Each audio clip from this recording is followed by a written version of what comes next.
in the morning when we started, I started by saying something about the impact of technology on society over the long term. And I think that this talk is going to try to approach that notion. Of course, I'm not going to be able to talk about everything, but I'm going to try to say something interesting about something. But before, I just want to expand a little bit more on that.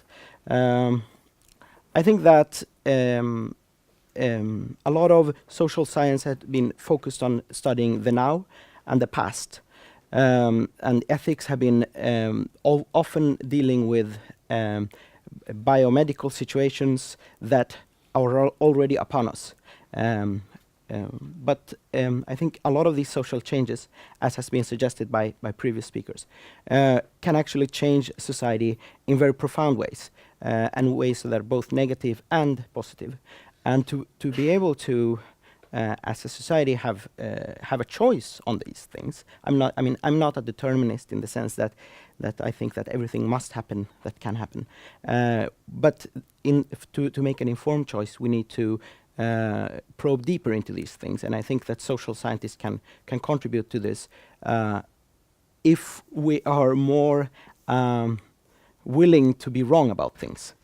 We are always. I think we're often too afraid of being wrong, and if you're talking about the future, the risk that you're wrong is going to be quite considerable.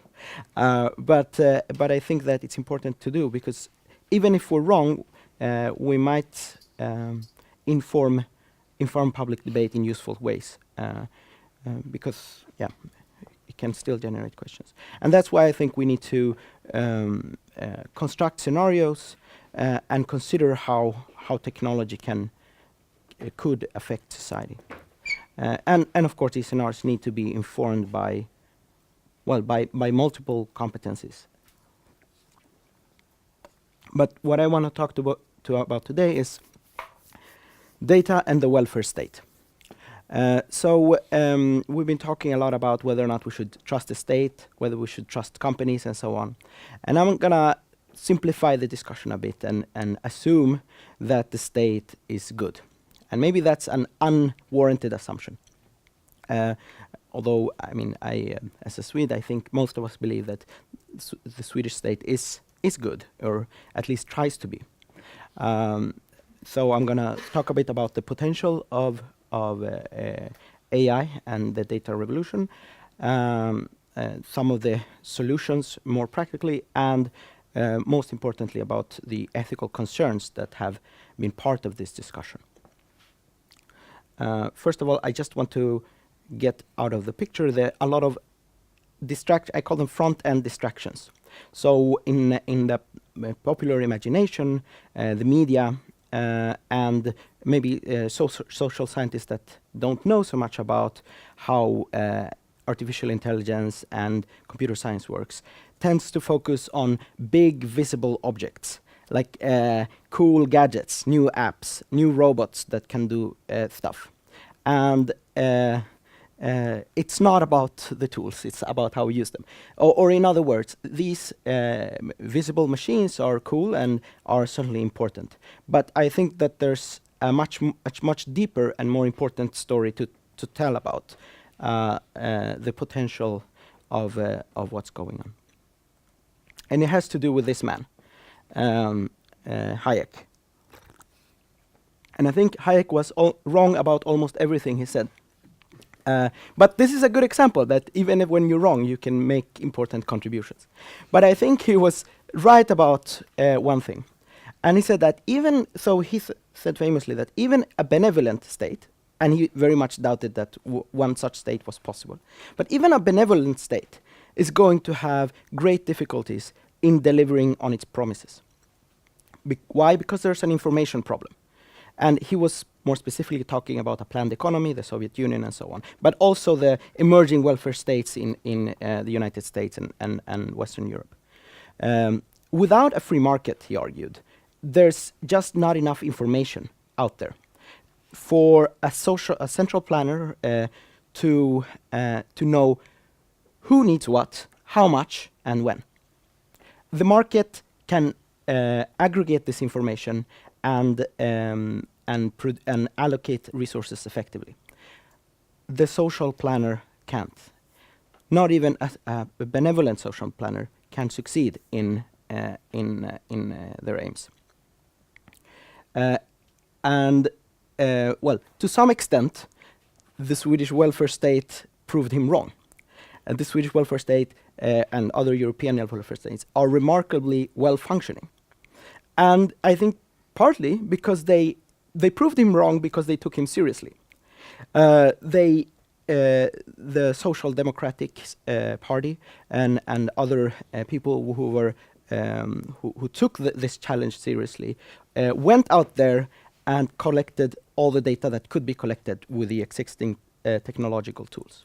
For a long period before and during this era, the state was the kind of innovator in information gathering and the use of information to allocate resources effectively. Of course, this has partly changed, not because less information is available, but because other actors are now leading the innovation with regards to information gathering. And I think this is what the potential of this information to prove Hayek even more wrong by still taking him seriously. So here are some examples of where the welfare state fails. Suicide is still the major cause of death for men aged 15 to 55. Suicide is in many ways a preventable death. Treatments are not perfect, but early detection of people who try to commit suicide and interventions work quite well. School dropouts is another such example. About 10% of all 15-year-olds drop out of primary school in Sweden. And this is a fraction that's been constant for more than 2 decades. And if you're a school dropout, then basically you have very little chance to be a part of society. This is even more true today. There are practically no occupations, no legal occupations that you can hold without having a primary school diploma or access to high school.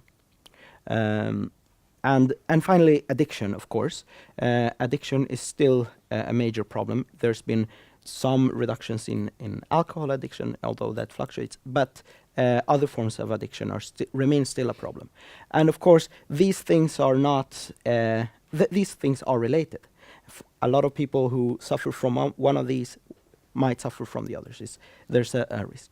And I think what these have in common is that people who have these problems are in some ways outliers. They're not the common person. They're not going to be helped, at least not helped that effectively, by adding more resources to schools, to mental health. Of course, we might need to do that anyway, but these people are just simply difficult to reach with the general method, general approaches. And one of the reasons is because if you belong to one of these outlier groups, you're going to be, your preferences are not going to be well aligned with your needs. Partly because you might be discounting the future too much, or because you just don't like mental health professionals because they bully you, or something like that. You have poorly aligned preferences. And I think this notion that a lot of people who need interventions from the welfare state are either reluctant to seek this need, or don't know about that they have this need, or don't know that they can get help with it. And I think it's and I think that this kind of bounded rationality not only among these outlier cases, but among many people who could benefit from welfare services, is well, it's an interesting insight that's really coming on a broad front across many social sciences. And here's, of course, the winner of the prize in economics for the in Nobel's memory, Rick Thaler, that's written a lot about this. So what can we do about this? Well, first of all, we seem to be accepting this. So I like this comic graphics, but we already have these companies, and they know us already. They might not have the algorithms that would allow them to know what I'm thinking right now, but they surely have the data such that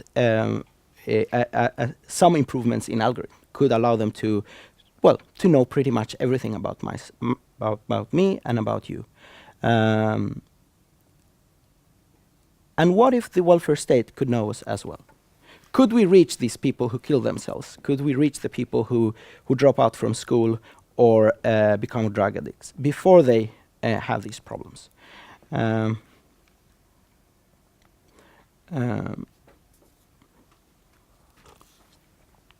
As I mentioned before, the state used to be a leader in data gathering, and it's not surprising. I mean, information about citizens have always been a crucial tool in the arsenal of states to be able to mobilize human resources. In history, of course, it was about taxing people and drafting people. That was the kind of, because the state was a tool for war, basically. And if that were the case today, I might be very reluctant to this idea.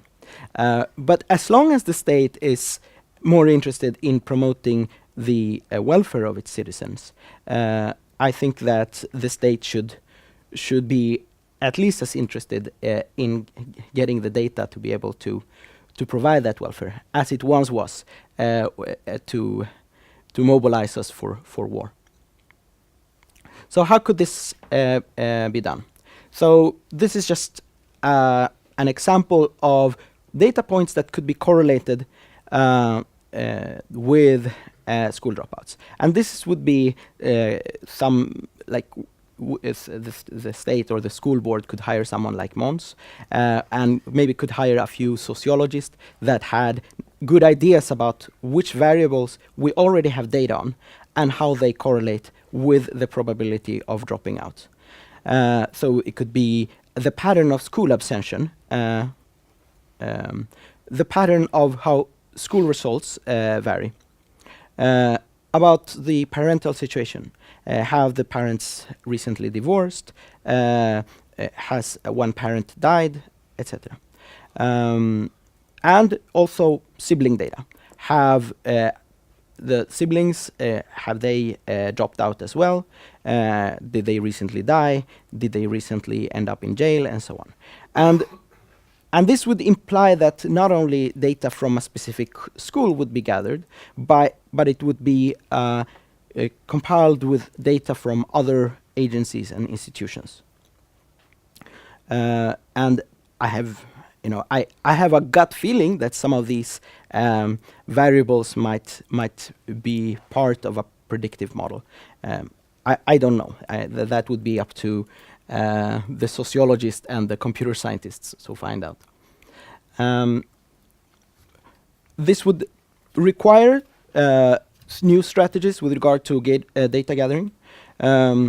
We already, the government already has a lot of surveys. A lot of these surveys are really poor.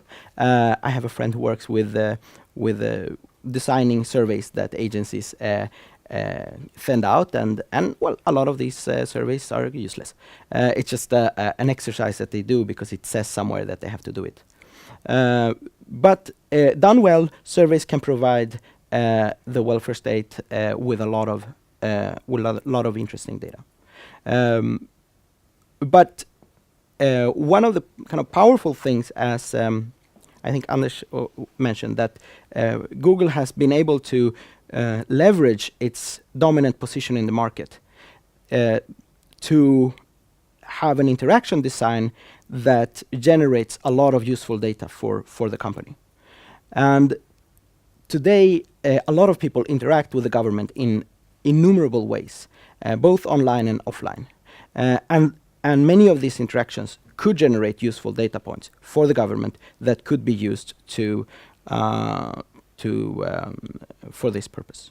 The government could also, in theory, demand data from IT companies, either nationalizing it or buying it, or entering into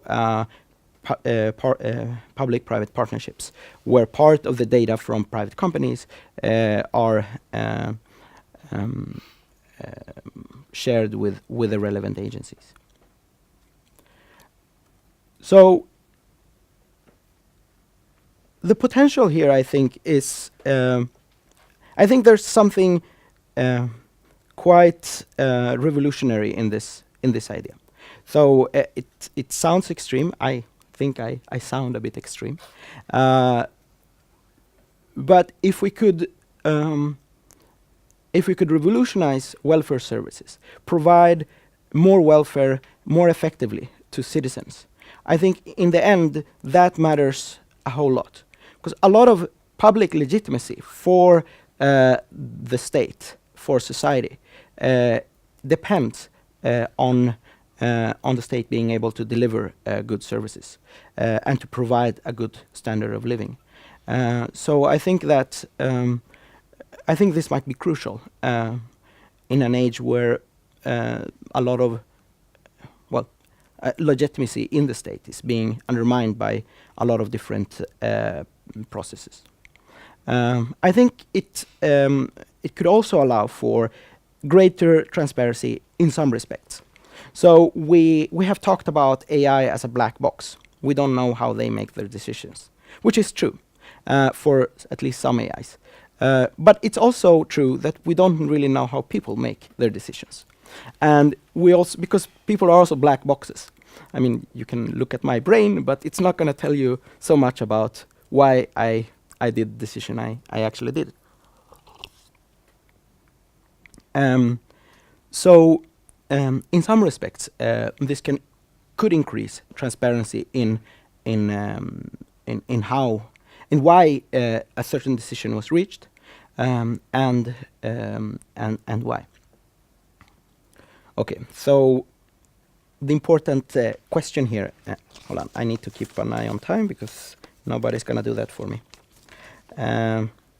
Okay, good. Okay, what about privacy? So, in the philosophical discussion on privacy, there are two important traditions that I think could inform this discussion. So one of them could be expressed with the slogan, "The right to be let alone."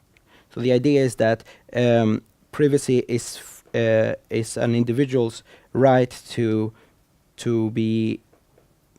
isolate him or herself, or to keep a distance to other people. The other one would be a notion that privacy is about control over information. And I think that the right to be alone has used to be a very popular notion, influenced from legal studies and so on. I think that most philosophers, as far as I know, tend to favor the latter version. And why? Well, because we could also ask ourselves, why is privacy important?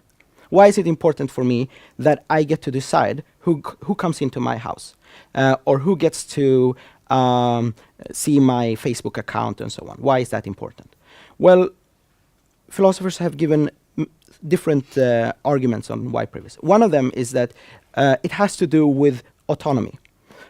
If you violate my privacy, if you enter into my apartment, if you force me to disclose secrets, you're also undermining my ability to make my own choices, to live my own life, to make my own mind. make up my own mind. And this is not only kind of in a philosophical sense, but in a psychological sense. We are much worse at making important decisions when we feel that we're being monitored all the way, or that we're being judged by others. And connected to this is privacy is important because it's an important aspect of human flourishing.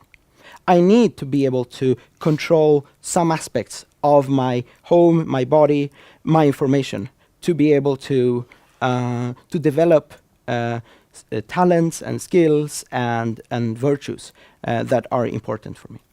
And finally, because privacy is about intimacy. So intimacy is really important to us as human animals, and we show intimacy and we communicate intimacy by varying the degree of privacy with people. So that's why it's so important for me to be able to control who I'm private with, because that's one of the ways in which I express my intimacy. If I was forced to be as private or as unprivate with everyone, one important aspect of intimacy would not be relevant for me. But if these three things are what are important about privacy, those seem to count in favor of the control definition of privacy rather than to the right to be alone. So what's important is not to be alone or to be invisible, but to be able to control when you are. Okay, so what does this mean? Well, one important consequence for this context of the control definition of privacy is that norms matter. In different countries, different norms about what constitutes a private moment or a private place differ. But if privacy is important for these reasons that I've stated, then the norms are also important. So in Sweden, it would be a violation of privacy if you came into my house without announcing it. I don't have a good example of this, but in some countries that might not be a privacy infringement. Or, for example, this is a bus in India. Being in this bus might feel like a privacy infringement for people in Sweden. But it perhaps doesn't feel like that in India. So I think that cultural norms about privacy, what constitutes a privacy violation, matter for what should be seen as a acceptable behavior or acceptable legal procedures. I think we can do a further distinction, and this also connects to the norms. And that's that we seem to be a distinction that seems to be important for a lot of people is privacy vis-a-vis other people in our social group, and some kind of impersonal privacy, some kind of relation between the individual and the system. And both surveys and revealed preferences strongly indicate that people tend to be very, very bothered when somebody that they can identify, a person, intrudes into their private life. If someone touches you in an inappropriate way, or looks into your window, or steals your diary and reads it and disseminates it with your colleagues and so on. That are typical examples of things that would make most of us feel really, really violated. On the other hand, as we already talked about previously, people don't feel this at all with regards to whether or not Facebook has access to my private photos, or my private movies, or my private texts, or that Google uses my letters to improve its spam filters. Emotionally, we make a huge difference between these things. Interestingly, these differences are not well reflected in how we legally treat privacy. In fact, in some respects, some information is easier to share between individuals in Sweden than for the government to use in evaluations. For example, data about incomes, which is public data, or data about crime, that's also public, but that agencies are in some cases not allowed to use to make, for example, evaluations of education programs, for example, or rehabilitation programs in the criminal justice system.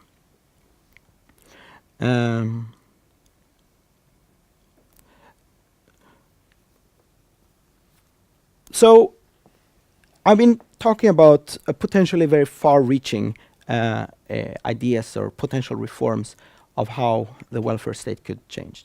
But I think that a crucial condition for it to be compatible or consistent with the control definition of privacy is if the possibility to opt out still remains. And this is, of course, a possibility that we rarely have with existing IT companies. You are typically only allowed to opt out wholesale by not being part of Facebook, for example. Although that doesn't really get you off the hook. If you have friends that are on Facebook, they might be mentioning your name, they might be putting pictures of you, and so on. But to some extent, but that means that you can only kind of choose to opt out entirely. And I think this would not be acceptable on the control definition, because it will give the individual far too little control about his or her data and how that is used. So I think that it's really important that that the individual should be able to opt out from some kinds of data sharing in a kind of simple to use interface, and that should not imply that you're opting out or some other parts of data sharing that you might feel are okay. And of course, how the data is used needs to be transparent. We, to the greatest degree possible, need to be able to track and replicate how data is being used. So if I get a phone call from the mental health care system and they say we're concerned that you might commit suicide within the next month, I should be able, or a letter that says this, I should be able to say, how did you arrive to this conclusion? What data material did you use? And so on. And of course, it's not going to be easily transparent in all cases, but I think it's important that that this should be a very important desiderata for how the system is construed. Okay, thank you.